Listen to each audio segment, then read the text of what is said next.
A cultura é uma força que ilumina a vida das pessoas. A cultura é uma energia que gera movimento, energia que conecta, aproxima, emociona, que toca cada um de nós de um jeito diferente. A cultura é tudo aquilo que transforma. A CEMIG, maior incentivadora da cultura de Minas, aplaude de pé este espetáculo.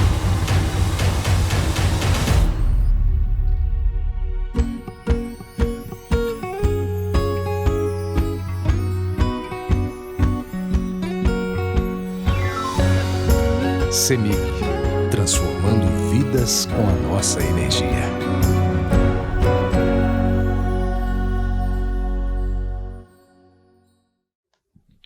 Boa noite, gente. É uma alegria ter novamente com vocês aqui. Vamos dar início a mais uma edição do Projeto Sempre um Papo. São 37 anos de trabalho já. Agradeço a presença de todos. Esta edição do projeto é um patrocínio da CEMIG via Lei Estadual de Incentivo à Cultura. Agradeço aí também o pessoal que está nos assistindo pelo Zoom.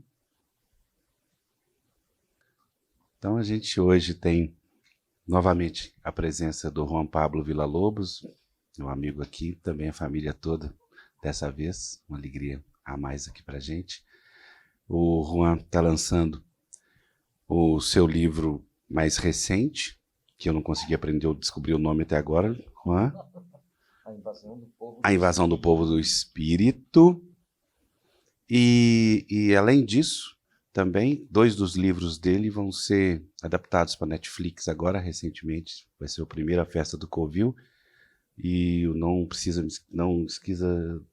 ninguém precisa esquecer de mim. Acreditar de mim. Ninguém lembra desse título. Ninguém, mas você também vem com cada título. A Festa do Covil é tão fácil, não é? Te vendo um cachorro, fácil. Aí, né? Mas se ninguém precisa, ninguém lembra. Pois é, mas você precisava ter Ataque de Marçal Aquino? Se alguém que tem título mais difícil que o Marçal Aquino no mundo, gente? Eu vou ter um ainda mais difícil. Qual? O próximo. Ah, é? Pode falar? Não, depois. Depois. Bem, então, João Pablo, como vocês sabem, está aqui para falar sobre Dom Quixote. Então, quem sobreviver à palestra de 18 horas que ele vai fazer, a gente vai para os autógrafos, uma brincadeira. Bem, JP, bom te ver de novo. Ótimo estar conosco em Belo Horizonte. Na verdade, não é uma novidade. O JP já veio aqui, acho que é a 4ª vez, né? Que vem sempre lançar os seus livros. No tempo que morava aqui no Brasil era mais fácil. Mas depois disso também umas 2 vezes. Uma vez no FLI Araxá também. E eu queria, para começar, que você falasse um pouquinho como está sendo gravado, né, JP? Um apanhado de todos os seus livros, de tudo que você fez até esse momento, para depois você falar do livro novo e a gente começar a conversar. Tá bom. Bom, boa noite. Prazer estar de novo aqui em Belo Horizonte. Prazer estar com o Afonso de novo. Obrigado pelo convite, mais uma vez. E eu acho que um bom momento para fazer esse resumo, até porque eu vou fazer daqui a pouquíssimo, daqui a 2 semanas, vou fazer 50 anos. Então, acho que estou no momento de fazer essas reflexões sobre a vida. E eu vou publicar o ano próximo o meu 7º romance. Esse aqui é o 5º. E sendo desses primeiros 6 romances que já foram publicados, eu enxergo eles como 2 trilogias. Ou seja, os primeiros 3 livros, A Festa no Covil, ou Se Vivêssemos em um Lugar Normal, e o Te Vendo um Cachorro, seria uma trilogia mexicana, né? Isso quer dizer que são 3 livros que estão localizados no México, os personagens são mexicanos, as questões do livro são mexicanas. Só que o que aconteceu? Que eu estava morando fora do México desde 2003, e quando eu terminei de escrever o Te Vendo um Cachorro, que foi aqui no Brasil, aliás, desses 7 livros eu escrevi morando aqui no Brasil. Quando eu terminei o Te Vendo um Cachorro, já tinha 10 anos que estava morando fora do México. E aí teve uma crise de escrita mesmo, também, além de uma crise existencial, que foi a crise dos 40 anos. Entendeu? Agora é dos 50. Felizmente não morri nesses 10 anos, porque eu achava que ia morrer quando eu ia fazer 40. A crise foi de hipocondria, né? E a crise da escrita foi que eu estava começando a me sentir muito desconfortável com o fato de continuar a escrever como se eu fosse um escritor mexicano, ou sou um escritor mexicano, entendeu? Estava fazendo um esforço muito grande para recuperar uma linguagem que já não era a linguagem minha na cotidianidade, né? Nesse momento estava falando português, mas também eu tinha morado 8 anos antes na Espanha, então também a minha maneira de falar e de escrever o espanhol tinha mudado por causa do contato com, não só com os falantes da língua em Barcelona, mas também com amigos argentinos, peruanos, colombianos, etc. E eu estava mesmo sofrendo para escrever, entendeu? Tentando parecer mexicano. Aí, quando eu terminei o Te Vendo um Cachorro, eu percebi que era o último livro que eu ia fazer fingindo que a minha circunstância era a circunstância de um escritor mexicano morando no México. E que eu teria que ser mais coerente com minhas circunstâncias pessoais e começar a falar desde outro lugar. Encontrar outro lugar desde o qual enxergar o mundo e desde o qual também desenvolver umas vozes narrativas. E esse lugar teria que ter a ver com a migração, né? Daí vem os seguintes 3 livros, que são 3 livros que têm muito a ver com a migração. O Ninguém Precisa Acreditar em Mim, por favor, decorem o título. Também em espanhol ninguém lembra do título, e é horrível. Não vou pedir-lhe a nadie que me creia. E cada vez que eu faço uma entrevista ou algum leitor vem, o que eu gosto é, não vou a dizer-lhe, não vou a recordar-lhe, ninguém lembra direito do título. Não sei porquê, não é difícil. Vamos ver se agora que está virando filme, vai sair daqui a pouco já está filmado. Vamos ver se ajuda para as pessoas lembrarem do título. E aí, então, esse livro, A Invasão do Povo do Espírito, e o seguinte, que já foi publicado o ano passado em espanhol e que já foi também contratado pela companhia, que eu acho que sairá ou no próximo ano ou no seguinte, Peluqueria e Letras. Eles são 3 livros que têm a ver mais com Barcelona, com minha vida em Barcelona e com a minha situação como um mexicano morando em Barcelona. As questões desses livros, lógico que também são mexicanos, né? Ou seja, não vou deixar de ser um escritor mexicano, nem quero, nem posso, infelizmente. Não dá, né? Mas eu acho que encontrei nesses 3 livros diferentes lugares para narrar, né? Então, o próximo livro que eu já entreguei para a editora e que sairá o próximo ano em espanhol, é o 7º, para mim é um fechamento. Também tem muito a ver com essa história dos 50 anos, né? É um fechamento com um tipo de literatura, com as questões da autoficção, né? Que eu já utilizei, principalmente nos 3 livros na trilogia barcelonesa, né?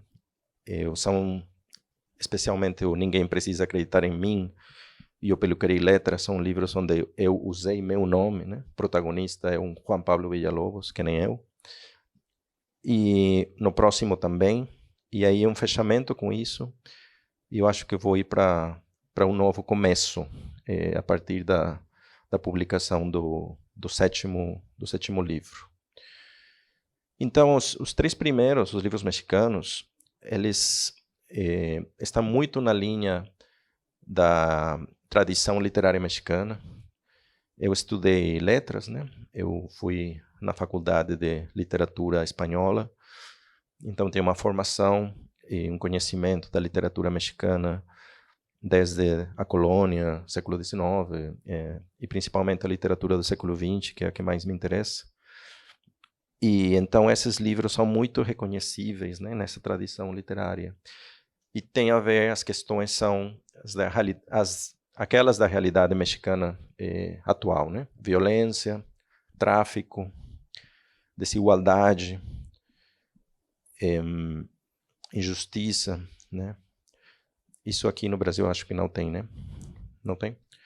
Então, mas por isso que é exótico, e eles viraram aqui livros que foram distopia. Então, esses livros, A Festa no Covil está mais na linha da literatura do tráfico, né? Aquilo que é chamado de narcoliteratura. Ou Se Vivêssemos em um Lugar Normal é um romance que está localizado na minha cidadezinha, onde eu cresci. E o típico livro adolescente, onde você vai se revelar ou rebelar? Meu português já foi melhor, viu? Contra isso, né? Contra aquilo. É um romance sobre crescer e virar adolescente numa cidade muito conservadora, muito religiosa. E como alguém começa a procurar uma identidade fora dessas influências. E O Tremendo um Cachorro é um romance que para mim foi bem legal escrever, e escrevi aqui no Brasil, porque era escrever um romance da Cidade do México, sem ter morado nunca na Cidade do México. Isso é quase um pecado, né? Porque lá no México tem toda uma tradição dos romances da Cidade do México, né? Uma grande tradição. Mas todos são escritores da Cidade do México, entendeu? Que eles são daí. E eu fiz sem morar aí. E foi meio só para incomodar. E os 3 seguintes, então, foram o resultado dessa crise de identidade por causa da imigração, que tem também personagens mexicanas, mas que tem a ver mais com questões de racismo, xenofobia, discriminação, etc., num contexto como é o contexto da cidade de Barcelona, uma cidade multicultural, né? Com muitas línguas, com pessoas de muitas origens. E é isso, eu já falei muito, né? Falou. Onde você localiza essa sua literatura no campo dos autores? Porque os latino-americanos têm toda uma tradição que passa não só pela autoficção também, mas pelo surrealismo, né? Até por Borges e outros autores que fazem da realidade uma coisa muito extemporânea a si próprio, né? Você não, você buscou na realidade muita coisa para poder fazer sua obra. Então, onde você se localiza nesse campo de literatura latino-americana? Olha, eu acho que eu começo sempre desde uma realidade, né, próxima. Por isso que me incomodava cada vez mais estar escrevendo sobre o México sem estar morando aí, né, porque eu preciso de estar escrevendo daquilo que está perto de mim, né. Mas só é o começo. O começo é bem realismo, né? O que poderíamos chamar em espanhol de costumbrismo, né? Mas daí não fica no realismo, senão que eu gosto de uma literatura, por uma parte, humorística. Eu gosto de uma atitude não séria, não reverente diante da literatura. E então esse comecinho que é realista vai para lugares assim bem malucos, para falar a verdade, né? Nós Se Vivêssemos num Lugar Normal, por exemplo, ele termina assim numa explosão onde tem extraterrestre, também como aqui na Invasão do Povo do Espírito, né? Tem uma coisa muito absurda. Eu gosto do absurdo, né? Por isso que o meu escritor brasileiro favorito é o Campos de Carvalho, né? Que quem lê o Campos de Carvalho sabe o que é o Campos de Carvalho, né? Um escritor que algumas pessoas falam que é surrealista, mas eu sempre falo que quando... É um realismo fantástico, digamos assim. Mas também, às vezes, eu fico incomodado com o adjetivo de surrealista, porque muitas vezes é o que você coloca quando alguma coisa não é muito bem entendida ou não foi muito pensada, entendeu? Foi tipo, ele coloca aí o adjetivo porque já é estranho aí. Ah, esquisito. É surrealista, né? Agora tudo é surrealista, né? Virou um adjetivo assim de uso popular. Em qualquer situação esquisita é surrealista. Mas o Campos de Carvalho é um escritor que é muito engraçado, né? E que é muito absurdo também. Que parte, eu acho, de uma atitude diante da vida que é o nonsense, né? Ou seja, o fato de a vida não ter sentido, ou seja, já desde o começo, né? Então aí, principalmente na Lua Vem da Ásia e no Púcaro Búlgaro, que são os 2 livros que eu mais gosto dele, tem uns enredos bem, bem absurdos, né? O Púcaro Búlgaro, uns caras que querem ir na Bulgária sem sair da Gávea, no Rio de Janeiro, né? Já se você começa assim, para onde que vai, né? Vai para lugar nenhum. Então, eu gosto de começar com questões que vêm da realidade e que são, inclusive, questões que estão sendo faladas pelo jornalismo, pelos sociólogos, etc. Por exemplo, essas questões do México, né? Violência. Mas não fico aí, não gosto de ficar aí, não gosto de fazer um retrato da realidade. Eu gosto de partir daí e então começar a procurar no enredo algum destino que às vezes tem a ver com o fantástico, às vezes tem a ver com o surrealista, às vezes tem a ver com o absurdo, depende, né?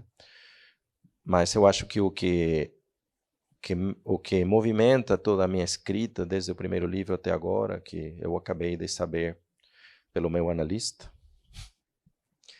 é a paranoia. Medo de quê? De tudo, né? Não é tanto medo, ou seja, a paranoia no sentido de... Eu acho que toda escrita... Refletir sobre tudo que bate. Eu acho que toda escrita é paranoica. Por quê? Porque é a intuição de alguma coisa, entendeu? Você começa a escrever porque tem alguma coisa que não fecha completamente, porque você suspeita alguma coisa, porque você acha que nessa história você vai encontrar uma grande verdade, porque você acha que lá nesse personagem, que pode ser real ou ficção, se você vai com ele, acompanha ele no enredo, você vai descobrir alguma coisa, primeiro para você, enquanto você está escrevendo. Você vai descobrir alguma coisa importante para você. Porque eu acho que a escrita tem que, primeiro, tem que transformar você. Se você está escrevendo e você não é transformado pela própria escrita, se você, quando termina de escrever um livro, não é uma pessoa diferente, eu acho que, para que você está escrevendo? Então, começa de uma suspeita aí. Eu acho que tem alguma coisa. Inclusive, também, eu digo sempre que, inclusive, a não ficção também é paranoica. Ou seja, você acha que na biografia desse cara tem alguma coisa estranha. Vamos lá, pesquisar. Um bom jornalista é paranoico. Um bom jornalista é aquele que fala, esse contrato está estranho, né? E vai atrás, faz a pesquisa, e às vezes descobre que não, que ele estava louco, que está tudo certo. Mas muitas vezes, nos nossos países, né, especialmente, ele acaba achando que sim, que estava corrupção, que estava aquilo, etc, etc. Então, a paranoia é o que movimenta a escrita, porque tem essa suspeita de que você vai achar algum sentido.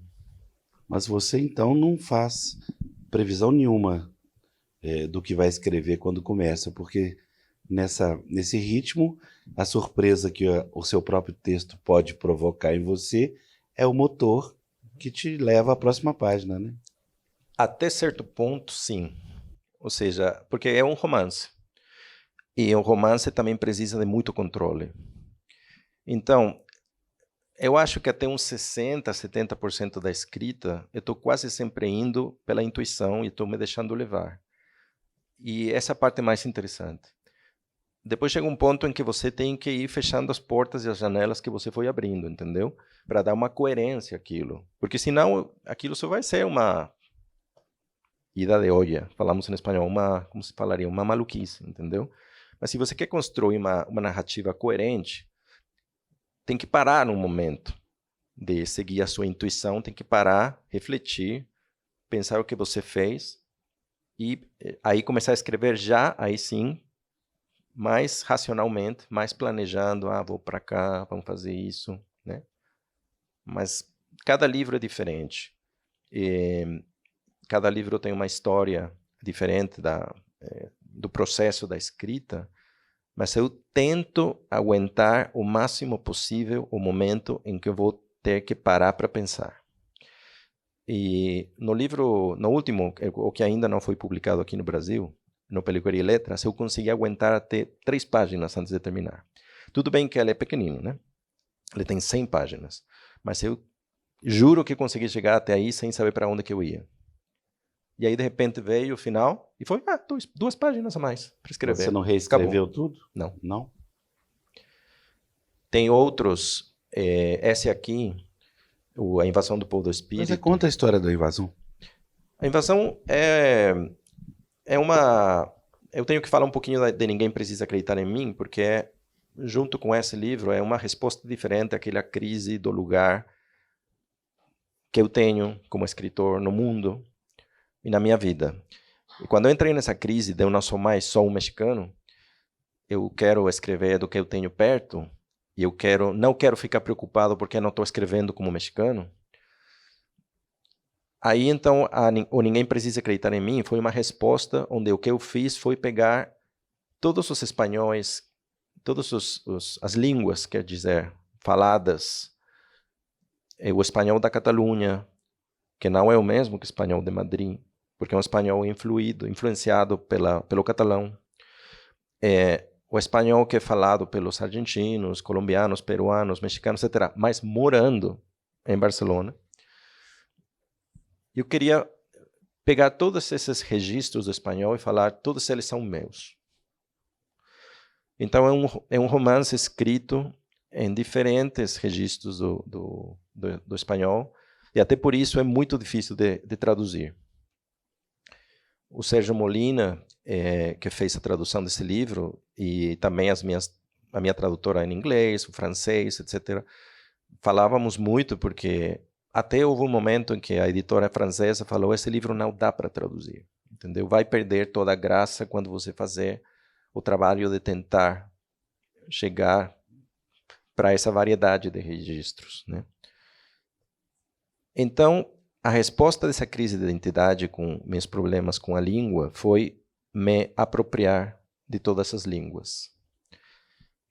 E na Invasão do Povo do Espírito, a resposta é a contrária. A invasão está escrita numa língua que só existe nesse livro. E é uma língua que ela não identifica, propositalmente, não identifica a origem, por exemplo, dos personagens. Não são chamados de mexicanos, argentinos, chilenos, peruanos, como sempre está sendo falado, né, em Ninguém Precisa Acreditar em Mim. Eles são chamados de conosulinos, nororientais, sul, só pelas posições geográficas. Todas as questões que rapidamente têm a ver com a identidade de alguma nação, elas são omitidas.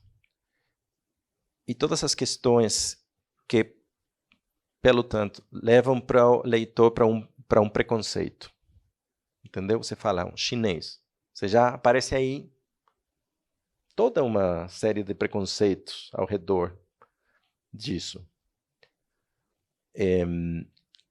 Então, todas essas questões são omitidas e numa língua que está ocultando propositalmente para tentar que o leitor tenha uma experiência de leitura estranhada. Estranhada? Está bem dito? Não? Como é, Deia? Do estranhamento. Então, é que o povo já não fala nem espanhol. O problema da crise é que o povo já não fala nem espanhol, nem inglês, nem português, nem nada. Acaba falando tá uma bom, coisa. é. Mas Você está em Barcelona há quanto tempo já? Mas sabe quem me 5 salvou anos, né? dessa crise realmente? Ler atentamente o Roberto Bolanho. Porque, na verdade, o espanhol dele é péssimo. Se você é um bom leitor, ele faz esses livros que são os livros mexicanos dele, Os Detetives Selvagens e o 2666, e ele tenta escrever como mexicano. Ele não dá conta. Está cheio de erro.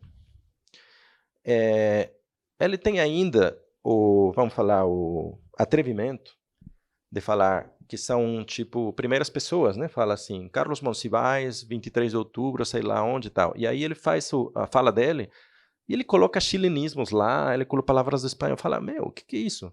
Mas está tudo bem, são grandes livros, entendeu?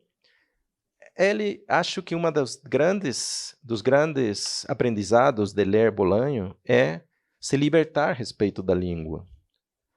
Nós temos um grande problema na América Latina com a língua espanhola, que eu acho que é o fato de estar muito preocupados, às vezes, por como que eu escrevo, se eu estou escrevendo para uma editora que é transnacional, que é espanhola, que o meu livro vai circular em toda a América Latina, será que eu faço isso, aquilo, sei lá o quê? No caso dos escritores que migramos e que estamos morando em Madrid, Barcelona, sei lá onde, também tem pior, a crise é pior, né? E aí, lendo Bolanho, você aprende que tanto faz. Que você tem que escrever numa naturalidade, sem forçar. E, lógico, sem pensar no mercado, né? Porque isso já isso não é literatura. Se você está preocupado, o que será que vai vender mais? Aí já é outra coisa, né? Você de vez em quando preocupa com isso? Não. Eu me preocupo quando a gente pergunta. E eu sempre digo, eu não vou falar de literatura com você, né? Eu falo de literatura com a editora, mas com a gente eu falo de dinheiro. Mas então quais são os maiores problemas que você enfrenta quando, por exemplo, escreveu esse livro? Qual foi os maiores? Olha, esse livro foi bem importante e teve muita má sorte, porque ele saiu 20 de fevereiro de 2020. 2 semanas antes da pandemia. Eu fiz um lançamento em Barcelona, lotadérrimo, onde a gente espalhou o vírus. Né? Foi lá que começou. E não vamos brincar, mas eu fiquei preocupado depois. Mas aí foi o único lançamento que eu consegui fazer. Eu já tinha agendados Madrid, Valência, sei lá o quê, todos foram cancelados. Começou aquela coisa online que ainda não estava bem, sabe? Bem no começo, né? Estava todo mundo assustado e, lógico, ninguém estava aí afim para... o livro novo do... Vamos lá. Coisas muito mais importantes estavam acontecendo. E aí passou meio que perdido no momento. Mas foi um livro que, para mim, foi bem importante a escrita, porque tem questões aí que eu estou pensando desde há muitos anos, antes de migrar, que tem a ver com ocultismo, com vida extraterrestre, com uma descoberta que eu fiz durante esses anos que eu fiquei escrevendo esse romance, que também foi um romance que eu, pela primeira vez, precisou de muita documentação. Eu prefiro trabalhar com pouquíssima informação que vem de fontes, por exemplo, históricas, vamos falar, né? Inclusive, quando eu já peguei personagem histórico, prefiro saber só o que é preciso para poder escrever. Eu acho que às vezes você sabe demais, e aí a escrita empaca, entendeu? Você não consegue escrever porque você sabe demais. E é bom saber só o preciso para você não fazer o ridículo, entendeu? Para você dar conta do assunto, né? Então, mas para esse livro eu li muitíssimo questões sobre, desde a questão da vida extraterrestre desde o ponto de vista sério, quer dizer, biologia, astronomia, física, química, até também a parte mais paranoica, né? Eles estão aqui, chegaram há muitos anos, tudo aquilo, né? Sabe qual o primeiro lugar que ele decidiu ir aqui no Brasil? Fala a ideia.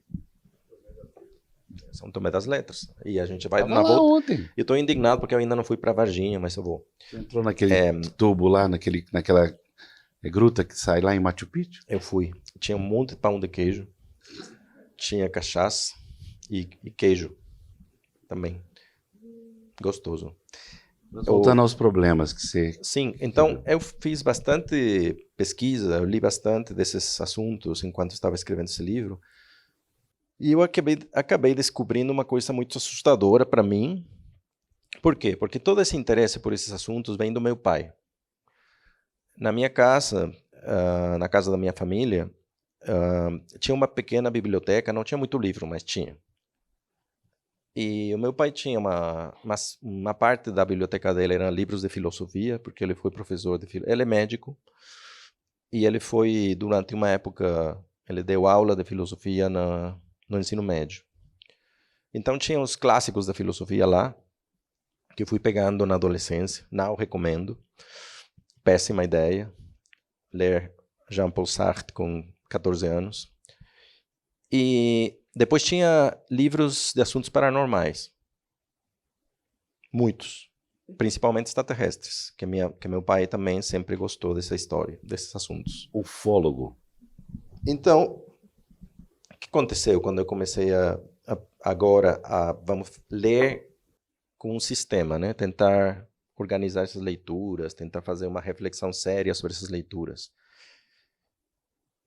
Eu cheguei numa série de descobertas que tem a ver com a política e a ligação desses assuntos, do ocultismo e de todas essas maluquices com o fascismo. Os nazis estavam obsessionados com essas histórias, né? Os fascistas italianos também.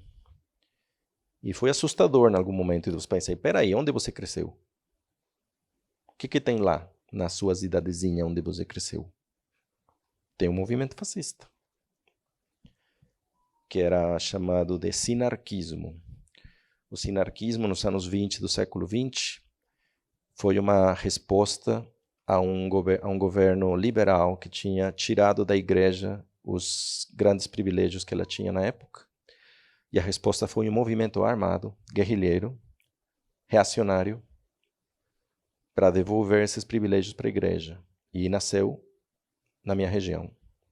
E ele é inspirado na Falange Espanhola, que foi a Falange quem sustentou ideologicamente o franquismo e que tem uma relação com o fascismo italiano e com o nazismo, né? Então, tudo aquilo meio que começou a se conectar e foi a maneira que eu encontrei também, que eu não tinha pensado nisso quando eu comecei a escrever o romance, de falar dessas questões do racismo, xenofobia. Xenofobia ou xenofobia? Xenofobia. Sem sair do assunto paranoico da vida extraterrestre. Humberto Eco tem um ensaio também sobre o que ele chama de fascismo universal, que isso está bem no final do livro, porque o fascismo universal é aquela fantasia que tem todos esses partidos políticos que estão agora bombando na Europa e em outros lugares que eu não vou mencionar. É aquela fantasia de que antes as coisas eram melhores, né? Assim, tipo, não, no passado aí tem uma idade dourada, antes tinha valores, antes a família, antes sei lá o que, antes as pessoas morriam com 30 anos, meu filho, né? Antes não tinha saúde, e não tinha educação, não tinha nada, né? Ou seja, essa fantasia de que esse antes foi sempre melhor, que é uma fantasia reacionária e que está conectada com esses assuntos. Então, no romance tem um personagem que é o mais jovem, o Paul, que é o filho de um... Tem, vamos falar, 3 protagonistas, o Gaston, Max e Paul. E Gaston e Max são 2 amigos que chegaram para morar em Barcelona há 30 anos, e eles se conhecem desde há 30 anos, eles são grandes amigos. Eles são quase um casal, entendeu? Assim, quase, né? Eles criaram juntos o filho, porque a mãe do filho morreu. E os 2 estão numa crise nesse momento. O Max, ele tem um restaurante, e ele está perdendo o restaurante por causa da gentrificação. Tá? Aluguel caro, perdeu o contrato, tudo aquilo. Aí perdeu o restaurante. E ele está numa crise, uma depressão. E o Gaston tem um cachorro, e o cachorro está doente terminal. E ele tem que dormir, o cachorro, e ele não consegue. E aí tem o Paul, que é o filho do Max, e ele é um biólogo, e ele está lá na tundra, participando de uma pesquisa com bactérias. E ele tem uma espécie de crise psicótica, uma coisa assim doida, e ele volta para Barcelona falando em extraterrestres. E essa é a personagem que traz todo o assunto da vida extraterrestre, mas que, além da coisa que pode ser engraçada ou doida no romance, tem uma coisa séria que tem a ver com o fato da origem da vida e de uma teoria que é chamada de panspermia, que diz que muito provavelmente a vida chegou aqui, por exemplo, pode ser que chegou num meteorito e bateu aqui, que já tinha água, tinha outras questões, e aí foi o elemento que disparou a química necessária para a vida. E essa teoria, que é bastante provável, cientificamente, sem maluquices, daria com que todo mundo é extraterrestre, entendeu? A gente chegou de fora, né? O que tem a ver com essa questão de tentar refletir sobre a identidade ligada com o território. O fato de, nós somos daqui, você não pode chegar, isso é da gente, né? Por quê? O ser humano é um ser migrante, migramos sempre. O Brasil, por exemplo, né? E, inclusive, as populações que hoje consideramos e que são as mais velhas, né? Também chegaram de outro lugar, né? Todos chegamos de outro lugar. Belo Horizonte é uma cidade que até a década de 30 tinha pouquíssima gente daqui. Ela foi fundada em 1897. As cidades novas também é mais fácil ver esse fenômeno, né? Então é um romance que tem toda essa doidice dos assuntos paranormais, mas que é bem sério em termos políticos e em termos das questões do racismo e a discriminação. Gente, alguém quer fazer alguma pergunta? Pode ficar à vontade, senão... Tereza, leva ali para o Gabriel. Boa noite, tudo bem?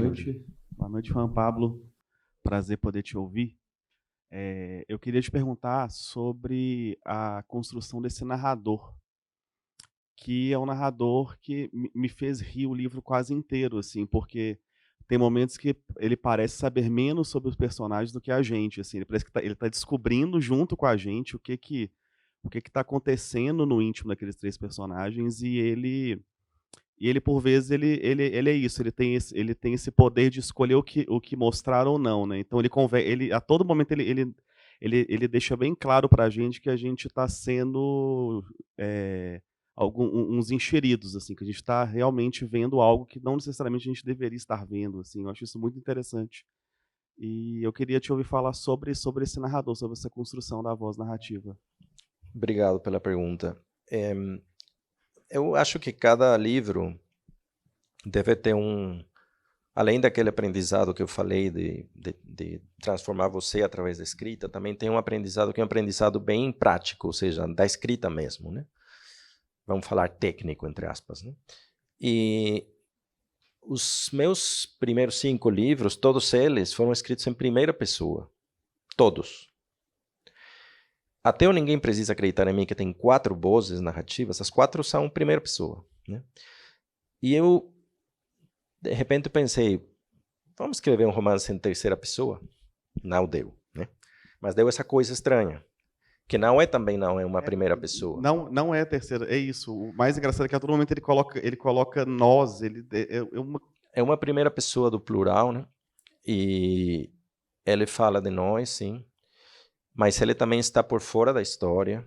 Ou seja, para mim foi o primeiro romance que eu escrevi sem o narrador ser personagem, sem ser protagonista do que está sendo contado. Ele não participa da ação, né? Das ações. E então, para mim, essa foi a parte que eu mais trabalhei. Eu estava também com muitas... Na época, esse livro que eu escrevi entre 2018 e 2019, era um momento em que eu estava também, além daquela crise que eu já contei, eu também estava muito preocupado com essas questões da responsabilidade da escrita. O que você está escrevendo, o que você está representando, as questões que você está trazendo, desde onde que você está olhando o mundo, desde onde você está analisando essas questões desde o ponto de vista ideológico, político. Eu acho que toda escrita é política, até a que não é, que já tem aí uma coisa política, que é se desentender, que é pensar que isso não é importante. E então, todos esses momentos em que esse narrador parece que está chamando para o leitor, para ele também entrar nessa responsabilidade, que eu acho que também tem uma responsabilidade na leitura. Sem estresse, viu? Não estou falando que aí daí vai dar uma responsabilidade já pública e tal. Não, mas na leitura, na interpretação, no que você faz com isso. Então tem uma ética da escrita que em alguns momentos o narrador tenta trazer o leitor também para essa ética. E aí, por exemplo, quando fala, escuta, será que a gente deveria estar aqui? Né? Porque também, como eu venho da escrita de humor, e sempre todo mundo fala dos limites do humor. E eu sempre falo, e os limites do drama? Porque você escreve um livro ou faz um romance, por exemplo, sobre doença, morte, tragédia, e você manipula o leitor, você manipula o espectador, e não tem limites aí? Eu me sinto muitas vezes manipulado por um filme, um livro, que está me fazendo sofrer, chorar, sei lá. Para quê? Peraí, mas você se sente manipulado pelo seu personagem também, às vezes? Não sou tão doido, viu? Não, o personagem não é assim, tipo, eu não acredito também nessa coisa assim doida de, não, que personagem me levou para lá. Espera aí. Eu já fiz mais 8 mil eventos na minha vida. A coisa mais comum é o autor chegar e falar assim, mas o personagem me dominou. Mentiu. Eu passei 2 meses. É mentira. Eu não dormia. Ele me levava para aquele lugar. Não, tô brincando. Pode ser, sei lá, cada um tem essas histórias. Eu não, para mim não. O que entra em minha voz, isso sim, eu sonho com a voz do narrador. Enquanto eu estou escrevendo um livro, os sonhos vêm com a voz do narrador. Isso não é excesso de autocrítica, não? No meio do seu sonho, você para de sonhar? Não. E de fato, às vezes eu sonho que é o que está me preocupando nesse momento da escrita, que estou achando que está faltando alguma coisa, que tem algum detalhe que não está certo. E aí, de repente, vem nos sonhos. E eu acordo, pego o telefone e faço a nota. Às vezes eu acordo e vejo que aquilo não tem nada a ver, outras vezes é legal. Mas então, o narrador ele está tentando integrar o leitor. Às vezes é uma piada, né? Às vezes claramente também está brincando com ele, né? Que é uma coisa que eu sempre gostei do caráter metalinguístico ou metanarrativo, né? Que eu já fiz muito em outros livros também. Eu vou parar, prometo. Eu fiz no Peluqueria e Letras, eu no novo não faço, eu parei com a metaliteratura. Mas tem esse narrador, o tempo todo está tentando questionar o leitor a respeito do que ele está fazendo com essa leitura, né? Mas estava falando dos limites do drama. Então, eu estava muito ciente dessa discussão dos limites do humor, que veio há uns 10 anos ou 15 anos, muito forte, né? No mundo, pelo menos no mundo das letras Também, espanholas. nesses seus 3 primeiros livros, essa história de falar que você tem o humor virou uma característica em detrimento até de uma análise mais profunda, né? Pode ser, porque o humor também às vezes é considerado superficial, frívolo, que é uma coisa, engraçado, né? Por exemplo, o meu escritor mexicano favorito, o Ibargüengoitia, ele sofreu esse preconceito do humor, né? E ele, na época, ele sempre era assim, tipo, é um escritor engraçadinho, e não era levado a sério. E agora, a minha geração, por exemplo, ele considera muito mais o Ibargüengoitia do que Carlos Fuentes, por exemplo, que Carlos Fuentes, na época, era o escritor mais prestigioso, romancista, né? Depois estava Octávio Paz. E, então, agora, escritores nascidos nos 70, nos 80, reivindicamos mais o Ibargüengoitia, por exemplo, como influência, né? Do que os escritores sérios da época. Mas sim, às vezes acontece isso. Então, eu estava muito ciente dessas questões dos limites e das responsabilidades dos narradores por estar escrevendo humor. E esse é um livro que continua com humor, mas acho que é menos exagerado que em outros romances. E tem muitas dessas reflexões metanarrativas têm a ver com essas preocupações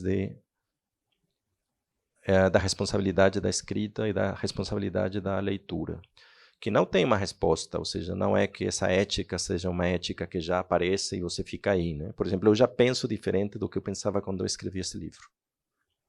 Até porque eu escrevi há 5 anos, né? Sobre o humor nele, me parece que está muito... o que me fez rir durante o livro, em diversos momentos, não é nem sobre... Acho que não é nem sobre as situações em si, mas muito mais sobre essa voz narrativa que e às vezes nos faz rir, assim, no questionamento, ao nos fazer refletir sobre algo que leva... Mas isso está já na literatura, por exemplo, no Quixote, que eu vou dar uma palestra quando a gente termine de falar da invasão. Vocês estão convidados. O Quixote também está no Jacques Le Fataliste, de Diderot. Para mim, o grande livro da metanarrativa, né? Tem esse narrador que absolutamente hilário, né? Que ele fala assim, tipo, ô leitor, eu sei que agora você gostaria que o herói fosse para lá, mas não vai, ele tem que deitar, dormir um pouco, ele está cansado. O tempo todo ele está brincando com o leitor. Eu adoro esse livro, eu li muitas vezes.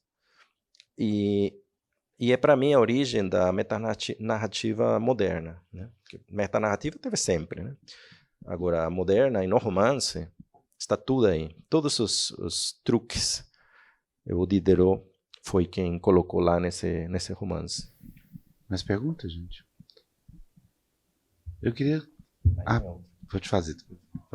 Eu queria que só que você falasse um pouquinho de como é que você consegue transportar também a sua técnica narrativa e as técnicas narrativas para coisa mais didática. Porque você fez vários cursos, né? Eu sou professor e também tenho oficina. Essa parte do leitor, uma parte bem importante é a parte da leitura e a experiência, óbvio, da escrita, né? Mas por exemplo, se eu pensasse assim seriamente como que funciona, eu diria que, na verdade, para uma oficina, é mais importante a experiência de leitura, né? Você ler bem, ler atentamente, com respeito também pelo trabalho do outro, ler com atenção, pensar. E é também uma paranoia, outra vez a paranoia, né? Porque por que eu comecei com as oficinas? Há muitos anos, eu lembro que as primeiras vezes que alguns conhecidos ou amigos começaram a me enviar, o típico, né? Você pode ler, dar uma olhada no meu livro? Aí eu lembro que eu ficava muito chocado pelo fato de eu perceber que o livro não funcionava, mas não sabia por quê. Entendeu? E aí, tipo, isso não está bem. Agora, não sei explicar. Então, não ficava confortável com essa sensação. E aí começava a analisar, começava a pensar e pensar, olha, é aqui, é isso, né? E aí, em um momento, eu percebi que tantos anos de leitura, né? Eu estou lendo assim realmente de maneira séria desde a adolescência, né? São muitos anos.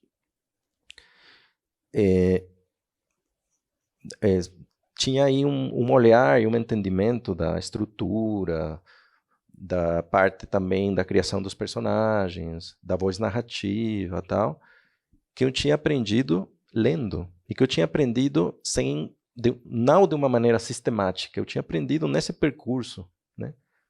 De pronto era, nossa, são 30 anos lendo. Aí tem um aprendizado que de repente eu percebi que dava para compartilhar, para dividir com outros. E eu gosto muito da oficina, porque também acho que a Marcela fez uma oficina comigo ano passado, né? E eu gosto porque também é uma maneira de que a literatura vire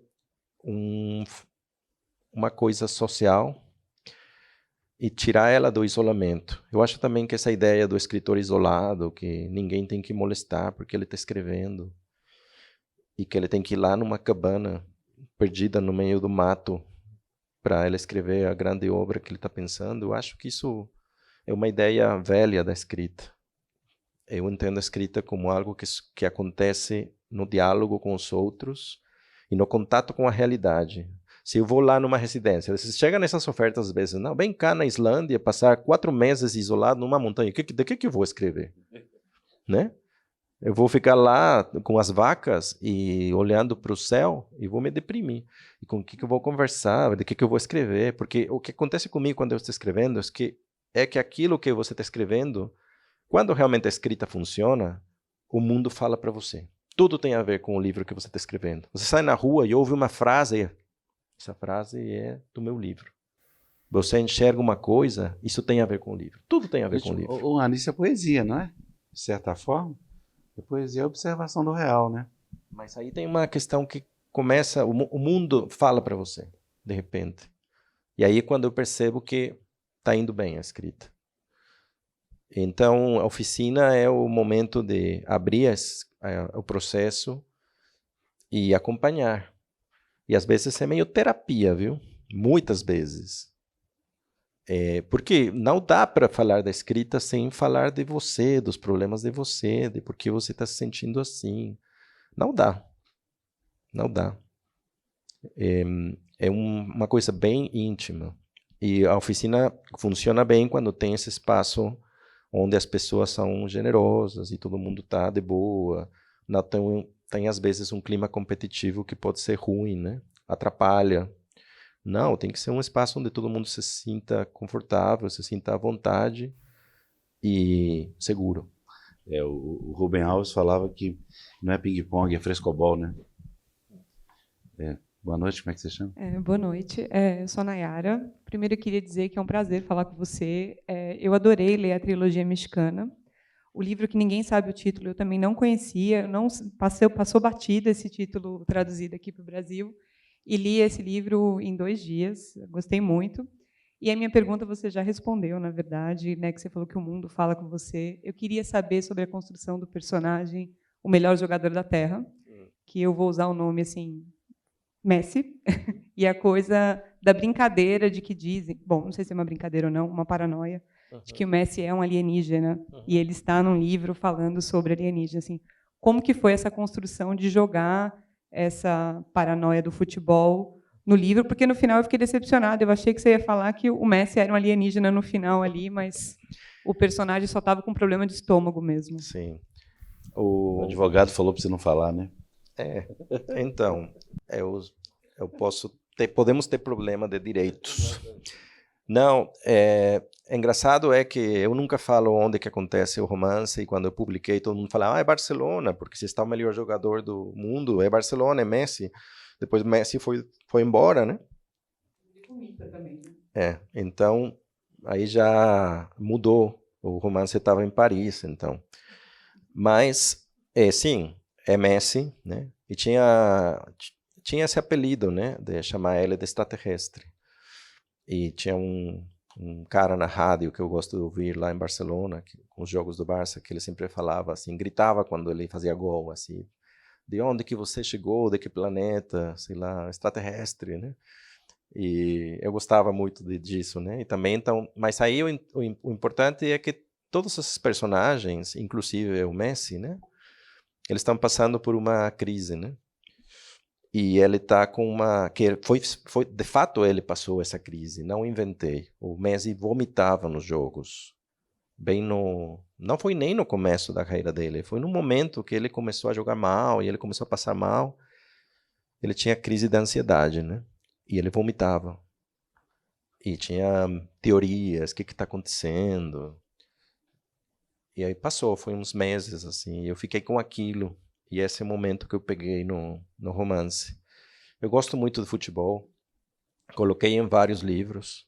Eu escrevi um livro morando aqui no Brasil sobre futebol, que até eu tive a coragem de escrever em português, é nesse português bem estragado, mas com a desculpa de que o narrador é um mexicano que mora no Brasil. Então aí foi tipo, não, ele fala assim porque ele é mexicano.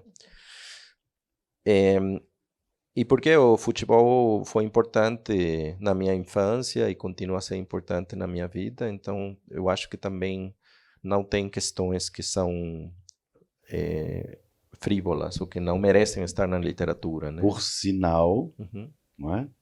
Por sinal, sim. Pode falar. Do quê? 90 anos. 90? O quê? Eu? Vou fazer 50, não, 90 não. Não, o seu time agora... Não, era 70, 90 não 70 exagera. anos, desculpe, 70 anos. Meu time ficou 70 anos sem ser campeão. Foi? E foi campeão quando eu estava em Minas Gerais. Isso. E tem outro motivo para eu voltar sempre aqui.